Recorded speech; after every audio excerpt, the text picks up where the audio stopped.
கிறிஸ்து இயேசுவுக்குள் மிக பிரியமானவர்களே, மீண்டும் ஒரு புதிய நாள்.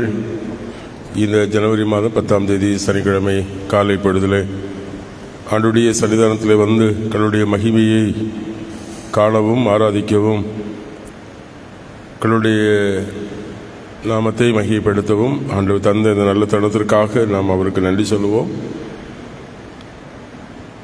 இந்த அதிகாலை தொழுகையில் நேரடியாகவும் முகநூல் வழியாக இணைந்திருக்கிற உங்கள் யாவரையும் இரட்சகர் மீட்பெருமாறு இயேசு கிறிஸ்து நாமத்தில் அன்போடு வாழ்த்தி வரவேற்றுக் கொள்கிறோம். நம்முடைய பிரார்த்தனையினுடைய ஆரம்பம் பிதா, குமாரன், பசுத்த ஆவி ஆகிய திரியைகளுடைய நாமத்துள்ளது. ஆமேன். ஜெபிப்போம். எல்லாம் வல்லவரும் என்னென்றும் எங்களை ஆளுகை செய்கிறவருமாகிய பரிசுத்தமுள்ள எங்கள் நல்ல தகப்பனே, மகிழ்ச்சி நிறைந்த இந்த சனிக்கிழமை காலை பொழுதற்காக நன்றியோடு ஸ்தோத்திருக்கிறோம். ஒரு புதிய வருடத்தை எங்களுக்கு தந்து இந்த முதல் வாரத்தை நாங்கள் நிறைவு செய்ய கடவுள் எங்களை வழிநடத்துவதற்காக உமக்கு நன்றி. ஆண்டவரே, உம்முடைய மகிமையை உம்முடைய வசனத்தினூடாக, ஆலய ஆராதனையினூடாக, ஆண்டவரே, இயற்கையின் வழியாக, உம்முடைய சிருஷ்டிகளின் வழியாக நீர் வெளிப்படுத்துகிறீர். எங்கள் வாழ்விலும் வெளிப்படுத்தப்பட்ட உம்முடைய மகிமையை நாங்கள் உணர்ந்தவர்களாய், ஆண்டவரே, உம்முடைய மகிமையை காண வாஞ்சிக்கிற மக்களாய் ஒவ்வொரு நாளும் உம்முடைய சன்னிதானத்தில் கிடந்து வர அருள் தாரும். இந்த ஆராதனையில் இணைந்திருக்கிற யாவரையும் கர்த்தர் ஆசீர்வதியும். இயேசுவின் நாமத்திலே கேட்கிறோம் எங்கள் ஜெபங்கள் நல்ல பிதாவே. ஆமேன். 194வது பாடல்.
96வது சங்கீதத்தை நாம் முறைமுறையாக படிப்போம். பாடல் புத்தகத்திலே 192வது பக்கம்.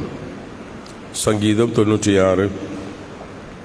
கர்த்தருக்கு புது பாட்டை பாடுங்கள், பூமியின் குடிகளே எல்லோரும் கர்த்தரை கம்பீரமாய் பாடுங்கள்.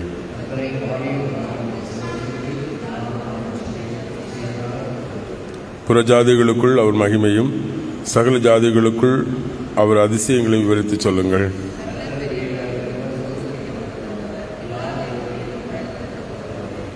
ஜாதிகள் சகல தேவர்களுக்கு விக்கிரகங்களே, கர்த்தர் வானங்களை உண்டாக்கினவர்.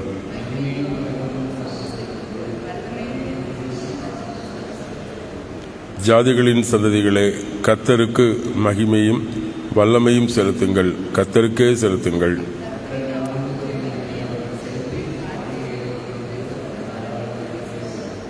பரிசுத்த அலங்காரத்தோடு கர்த்தரை பணிந்து கொள்ளுங்கள்.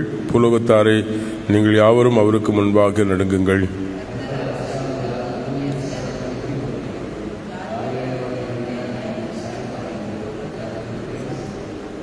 வானங்கள் மகிழ்ந்து பூமி பூரிப்பாகி சமுத்திரமும் அதன் நிறைவும் முழங்குவதாக.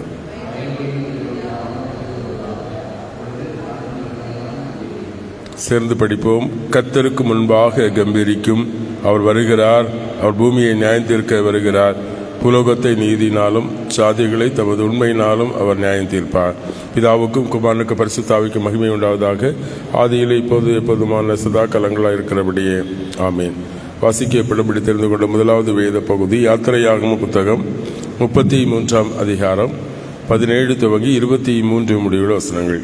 யாத்திரையாகம புத்தகம் 33ஆம் அதிகாரம் வசனங்கள் 17 துவங்கி 23 முடிய.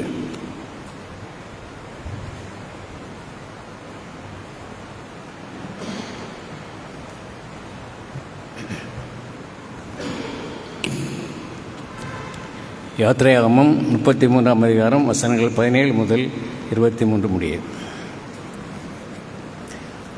அப்பொழுது கர்த்தர் மோசேயை நோக்கி, நீ சொன்ன இந்த வார்த்தையின்படியே செய்வேன். என் கண்களில் உனக்கு கிருபை கிடைத்தது, உன்னை பெயர் சொல்லி அழைத்து அறிவித்திருக்கிறேன் என்றார். அப்பொழுது அவன், உம்முடைய மகிமையை எனக்கு காண்பித்தருளும் என்றான். அதற்கு அவர், என்னுடைய தயையை எல்லாம் நான் உனக்கு முன்பாக கடந்து போக பண்ணி கர்த்தருடைய நாமத்தை உனக்கு முன்பாக கூறுவேன். எவன் மேல் கிருபையாயிருக்க சித்தமாயிருப்பேனோ அவன் மேல் கிருபையாயிருப்பேன், எவன் மேல் இரக்கமாயிருக்க சித்தமாயிருப்பேனோ அவன் மேல் இரக்கமாயிருப்பேன் என்று சொல்லி, நீ என் முகத்தை காண மாட்டாய், ஒரு மனுஷனும் என்னை கண்டு உயிரோடு இருக்கக்கூடாது என்றார். பின்பு கர்த்தர், இதோ என்னண்டையில் ஒரு இடம் உண்டு, நீ அங்கே கன்மலையில் நில்லு. என் மகிமை கடந்து போகும்போது நான் உன்னை அந்த கன்மலையின் வெடிப்பிலே வைத்து நான் கடந்து போக மட்டும் என் கரத்தினால் உன்னை மூடுவேன்.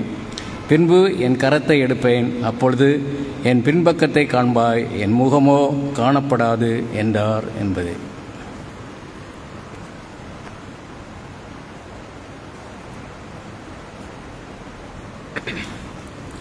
வாசிக்க தெரிந்து கொண்ட நற்செய்தி வேத பகுதி தூய லூக்கா எழுதிய நற்செய்தி நூல் 9ஆம் அதிகாரம் வசனங்கள் 28 துவங்கி 32 முடிய. லூக்கா 9ஆம் அதிகாரம் வசனங்கள் 28 முதல் இப்படி வாசிக்க கேட்கலாம். இந்த வார்த்தைகளை அவர் சொல்லி ஏறக்குறைய 8 நாளைக்கு பின்பு அவர் பேதுருவையும் யோவானையும் யாக்கோபையும் கூட்டிக் கொண்டு ஜெபம் செய்வதற்கு ஒரு மலையில் மேலேறினார். ஜெபம் செய்கையில் அவர் முகரூபம் மாறிட்டு அவருடைய வஸ்திரம் வெண்மையாய் மின்னொளி வீசினது. மோசே எலியா என்னும் 2 பேர் மகிமையில் தோன்றி அவரோடு சம்பாஷித்து அவர் எருசலேமிலே நிறைவேற்றப் போகிற அவருடைய மரணத்தை பற்றி பேசிக் கொண்டிருந்தார்கள். பேதுருவும் அவனோடு இருக்கிறவர்களும் நித்திரை மயக்கமாக இருந்தார்கள். அவர்கள் விழித்த போதோ அவருடைய மகிமையும் அவரோடு நின்ற இருவரையும் கண்டார்கள் என்பதே. திருமறை பகுதிகளை படிக்கின்ற நாம் விசுவாசத்தை நாம் அப்போஸ்தல விசுவாச முறை அறிக்கை முறைமையின்படி உறுதி செய்வோம். பரலோகத்தையும் புகலோகத்தையும் படைத்த சர்வல்ல பிதாவாகி கடவுளை விசுவாசிக்கிறேன்.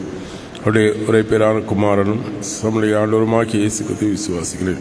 இவர் பரிசுத்த ஆவியினால் கற்பத்தில் பவித்து கனிமிடத்தில் பிறந்து பொந்திய பிலாத்தின் கீழ் பாடுபட்டு சிலுவையில் அறையுண்டு மரித்து அடக்கம் பண்ணப்பட்டார்.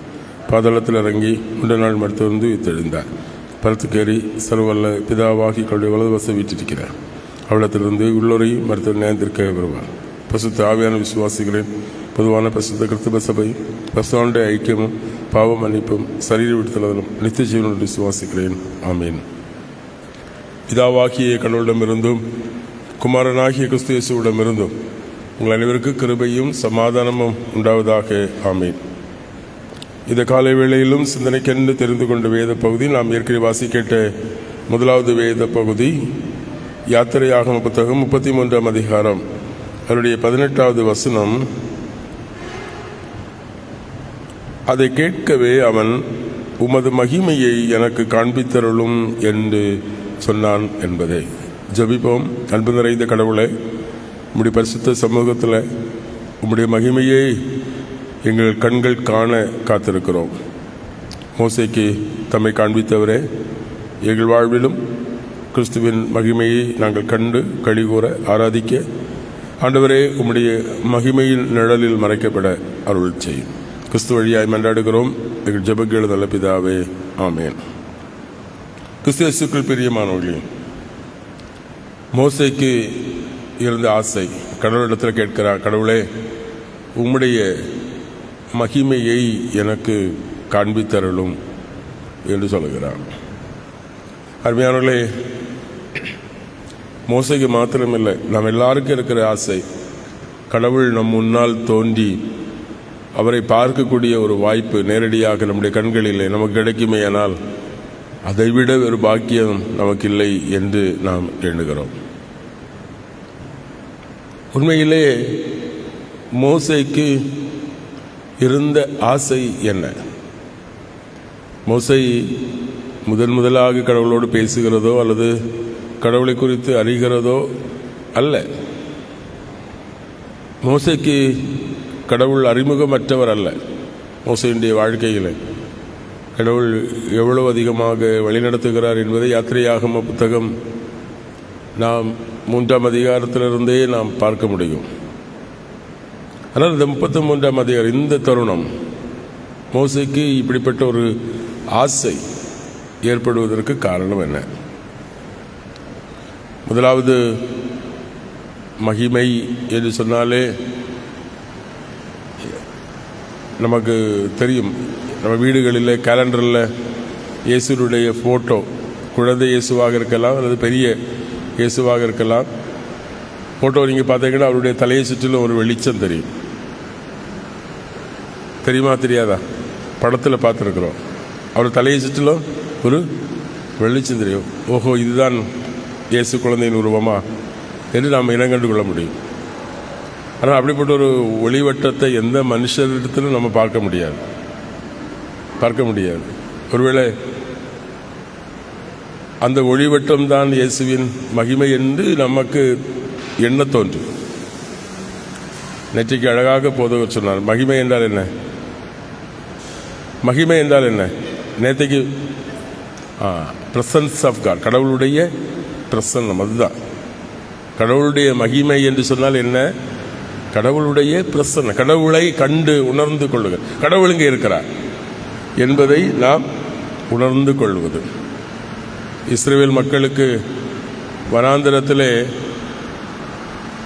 கடவுளை காணுகிற, கடவுளை பிரசன்ஸ் எப்படி எரிகிற பட்சிக்கிற அக்னியை போல இருந்தது என்று நாம் பார்க்கிறோம். கிறிஸ்துவுக்குள் பிரியமானவர்களே, பேதுரு, யாக்கோபு, யோவான் மறுரூப மலையிலே கிறிஸ்துவிலே வெளிப்படுத்தப்படுகிற கடவுளுடைய மகிமையை, கடவுள் அவளோடு பேசுகிற இருக்கிற உணர்வை அவர்கள் உணர்ந்தார்கள். இன்னைக்கு மோசேயை போல நமக்கும் எழுகிற ஆசை, கடவுளை, அவருடைய மகிமையை நாம் காண வேண்டும். ஏன் மோசைக்கு அல்லது நமக்கு அந்த ஆசை எழ வேண்டும்? அல்லது மோசைக்கு ஏன் எழுந்தது? ஏன் மோசைக்கு கடவுளை பார்க்க வேண்டும் என்கிற ஆசை வந்தது? அல்லது ஏன் நாம் அந்த கடவுளுடைய மகிமை காண வேண்டும் என்று வாஞ்சிக்கிறோம்? முதலாவது வேதம் சொல்லுகிறது, கடவுளை, அவருடைய பிரசன்னத்தை, அவருடைய சமூகத்தை, அவருடைய முகத்தை கடவுளை ஒருவனும் ஒரு காலம் பார்க்க முடியாது. கடவுளை பார்க்கவே முடியாது. காரணம் கடவுள் அவ்வளவு தூய்மையானவர், அவ்வளவு பரிசுத்தமானவர், அவ்வளவு நேர்மையானவர். அவருடைய சமூகத்திலே, அவருடைய சந்நிதித்தனத்திலே குறைவுள்ள பாவிகளாகிய நாம் நிற்கவோ அவரை தரிசிக்கவோ நமக்கு எந்த ஒரு தகுதியும் கிடையாது. வேதம் சொல்கிறது, கடவுளை பார்த்த ஒரு மனிதனும் உயிரோடு இருந்ததில்லை. காரணம் கடவுள் அவ்வளவு தூய்மையானவர், ஆனால் மனிதன் பாவியான மனுஷன். ஆகவேதான் கடவுள் பார்க்க வேண்டும் என்கிற மோசையினுடைய ஆசை தான் சாக வேண்டும் என்பதல்ல, கடவுளுடைய கண்களிலே தனக்கு இரக்கம் தயவு கிடைக்குமா, அதுதான் மோசையினுடைய ஆசை. இன்றைக்கும் ஆண்டவர் நம்மிடத்தில் எதிர்பார்க்கிறது அவருடைய மகிமை காண வேண்டும் என்பது. ஆண்டவருடைய கரங்களிலே நமக்கு தயவு கிடைத்ததே ஆனால் நாம் அவருடைய சமூகத்தை, அவருடைய பிரசன்ஸை, அவருடைய மகிமையை நாம் உணர முடியும். அதுதான் மோசே சொல்கிறார், எனக்கு உம்மிடத்தில் தயவுண்டா. அப்பொழுது ஆண்டவர் சொல்லுகிறார், பாருங்கள், நான் எவரிடத்தில் தயவாக இருக்கிறேனோ அவனுக்கு தயவாக இருக்கிறேன், எவரிடத்தில் இரக்கமாக இருக்கிறேனோ அவனிடத்தில் இரக்கமாக இருக்கிறேன், யாரிடத்தில் அன்பு கூறுகிறேனோ அவனிடத்தில் அன்பாக இருக்கிறேன். ஆகவே கடவுள் நம்மேல் அவருடைய இரக்கம், அவருடைய அன்பு, அவருடைய தயவு, அவருடைய காருண்யம் வெளிப்படுகிற பொழுது நமக்கு கடவுளுடைய தயவு கிடைத்தது என்பதற்கு அடையாளமாக கடவுளுடைய பிரசன்ஸை, அவருடைய மகிமையை, அவருடைய வல்லமையை நாம் உணர்ந்து கொள்ள வேண்டும். 13ஆம் வசனத்தில் சொல்லுகிற பொழுது மோசே சொல்லுகிறான், இப்படி உமது கண்களில் எனக்கு தயவு கிடைத்ததேயானால் உமது வழிகளை எனக்கு அறிவித்தரலும், உமது கண்களில் தயவு கிடைப்பதற்கு எதுவாய் நான் உம்மை அறிந்து கொள்ளும்படி செய்யும், இந்த ஜாதியார் உமது ஜனம் என்பதை நினைத்தரலும். இரண்டாவது, கடவுளுடைய பிரசன்ஸ், அவருடைய தயவு நமக்கு கிடைத்ததுமானால் என்ன நமக்கு தெரியும்? கடவுளை, அவருடைய அன்பை, அவருடைய இரக்கத்தை நாம் உணர்ந்து கொள்ள முடியும். அவர் நம்மையில் வைத்திருக்கிற, அவர் வெளிப்படுத்துகிற அன்பை நாம் தயவு கிடைக்கிறது மாத்திரமல்ல, அந்த தயவு எப்படிப்பட்டது என்பதை அவர் சொல்கிற, கடவுளே உம்மை அறிந்து கொள்ள முடியும். ஆகவே இரண்டாவது கடவுளை நாம் பார்க்கிற பொழுது அவர் நமக்கு இரக்கம் செய்கிறார், உண்மைதான். அந்த இரக்கம் அவருடைய வாழ்க்கையில் எப்படி வெளிப்படுகிறது என்பதை நாம் உணர முடியும். 16ஆம் வசனம் சொல்லுகிறது, பாருங்கள், எனக்கும் உமது ஜனத்துக்கும் உமது கண்களில் தயவு கிடைத்தது என்பது எப்படி விளங்கும்? நீர் எங்களோடு வருவதனால் அல்லவா? இப்படியாக நானும் உமது ஜனமும் பூமியில் உள்ள சகல ஜனங்களிலிருந்து பிரித்தெடுக்கப்பட்டவர்கள் என்பது விளங்கும். பாருங்க, கடவுளுடைய இரக்கம், கிருபை நம்முடைய வாழ்க்கையில் இருக்கிற பொழுது அது மற்றவர்களிடத்திலிருந்து நம்மை வேறுபடுத்தி காண்பிக்கும், அடையாளப்படுத்தும்.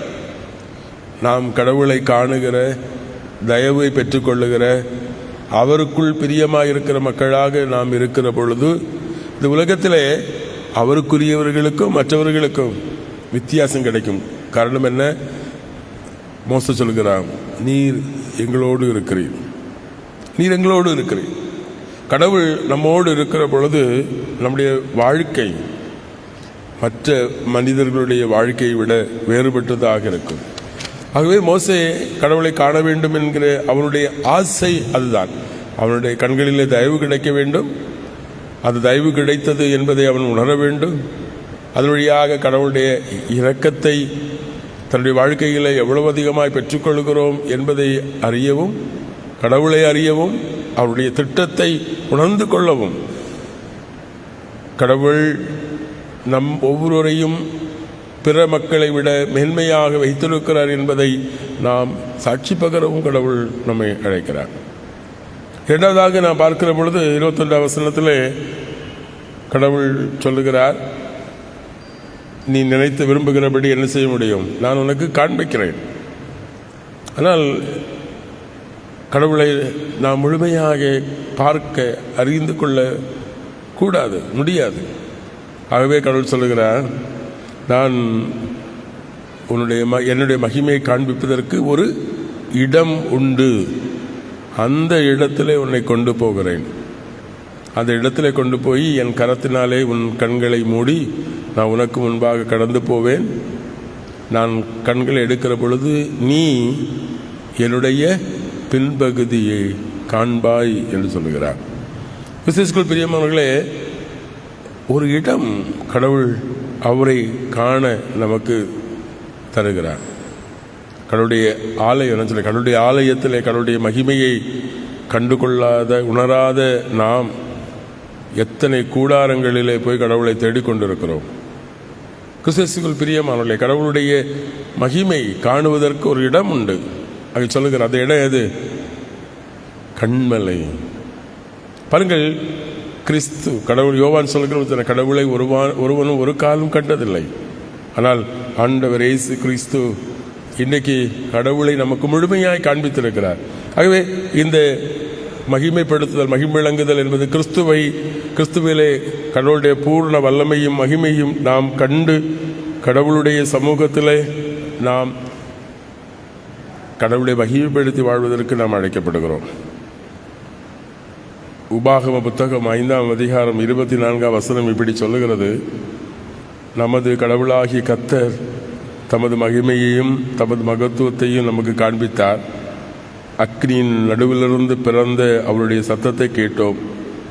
கடவுள் மனுஷனோடு பேசினதையும் அவர் பேச கேட்ட மனுஷன் பிழைத்திருக்கிறதையும் இந்நாளிலே கண்டோம்.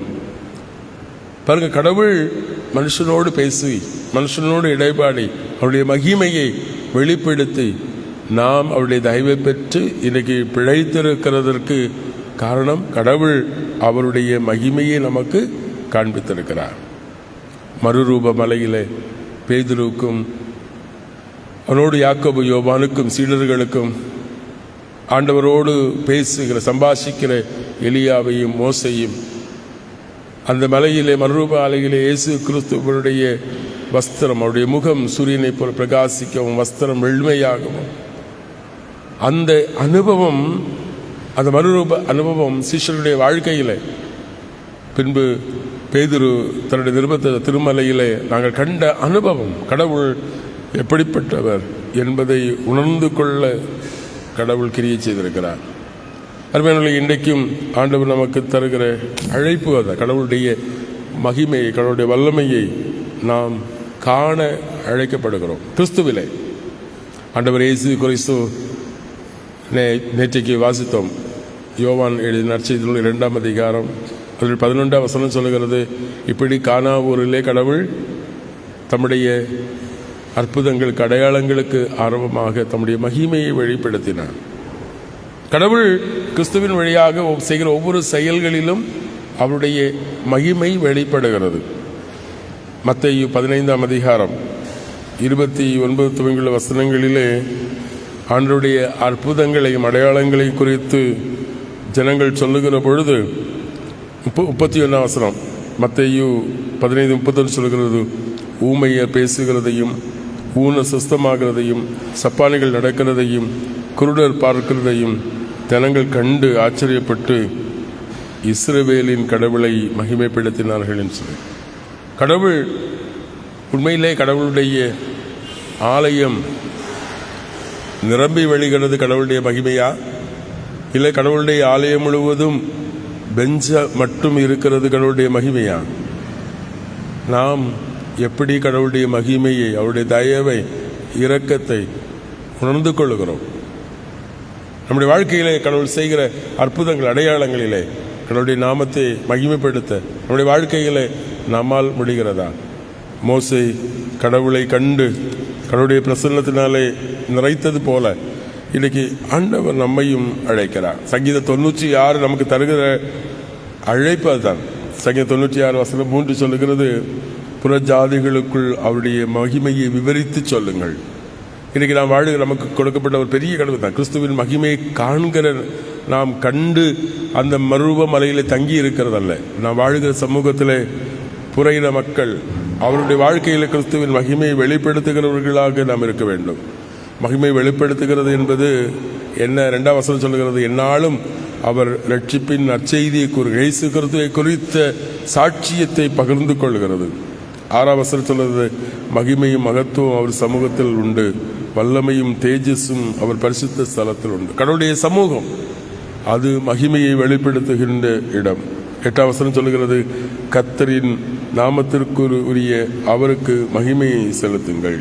கிறிஸ்துவுக்குள் பிரியமானவர்களே, தொடர்ந்து அந்த பகுதியை வாசிக்கிற பொழுது சொல்லுங்க, நாம் ஆராதிக்கிற பொழுது, கடவுளுடைய நாமத்தை மகிமைப்படுத்துகிற பொழுது, காணிக்கைகள் செலுத்துகிற பொழுது, கடவுளுடைய மகிமையை கடவுள் நம்முடைய வாழ்க்கையில் வெளிப்படுத்துகிறார். ஆகவே மகிழ்ச்சியோடு கர்த்தரை ஆராதிக்க, கர்த்தரை சேவிக்க, அவருடைய சன்னிதானத்தில் நம்மை அர்ப்பணிக்க, ஜெபிக்க ஆண்டவர் நம்மை அழைக்கிறார். லூக்கா 9ஆம் அதிகாரத்தில் மறுரூப மலையிலே லூக்கா நற்செய்தியாளர் சொல்ல, ஆண்டவர் இயேசு கிறிஸ்து மறுரூப மலையிலே அவர் ஜெபித்து கொண்டிருந்த பொழுது கடவுளுடைய மகிமை அவர் மேல் நிழலிட்டது. இன்றைக்கும் நாமும் அவருடைய சமூகத்திலே உளமாற நம்மை ஒப்பு கொடுத்து ஜெபிக்கிற, ஆராதிக்கிற சமூகமாக இருக்கிற பொழுது கடவுள் தம்முடைய மகிமையை நம்மேல் விளங்கச் செய்கிறார். அவருடைய மகிமையை நாம் கண்டு உணர்ந்து கொள்ள முடியும். அப்படிப்பட்ட ஒரு பாக்கியத்தை கடவுள் இந்த நாளிலும் அவருடைய வசனத்தை கேட்க நம்ம ஒவ்வொருக்கு தந்து நம்மை அவருடைய மகிமையினால் நிறைப்பாராக. ஆமீன். எல்லாவற்றுக்கும் மேலான தெய்வீக சமாதானம் நம்ம நினைவுகளை, சிந்தனைகளை கிறிஸ்து இயேசுவுக்குள் காத்து வழி நடத்துவாராக. ஆமீன். 592வது பாடலை பாடுவோம்.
ஜெபிப்போம்.